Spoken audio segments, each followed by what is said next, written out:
หัวก่อยเด้อเนาะสิ้นหัวก่อยเนาะอยากมาแบ่งปันให้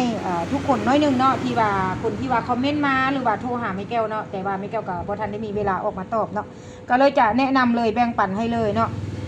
เฮาต่อตีนเนาะต่อตีนนี่เรียบร้อยเนาะแล้วเฮาก็มาไล่ตัวผืนนี้เนาะแม่แก้วก็จะมาบวกลบคูณหารไล่ผืนมันพอดีแล้วแม่แก้วก็มากวักเนาะแม่แก้วก็กวักคือเฮากวักปกตินั่นแหละเนาะด้านในก็3 2เนาะด้านนอกแม่แก้วก็จะเอาอยู่3เนาะ3 นิ้วเนาะในการกวักหัวสิ้นหัวก่อยเนาะแล้วแม่แก้วก็เต็มแล้วแม่แก้วก็ไปยิบเนาะยิบแล้วก็เอาตัวนี้มาต่อแบบนี้นะเนาะเอาตัวนี้มาต่อ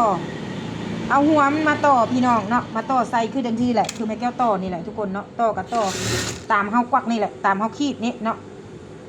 เอาได้กวัก2เทื่ออันนี้กวักสั้นที่1อันนี้นะเนาะเดี๋ยวทุกคนจะประมาณนี้เนาะนี่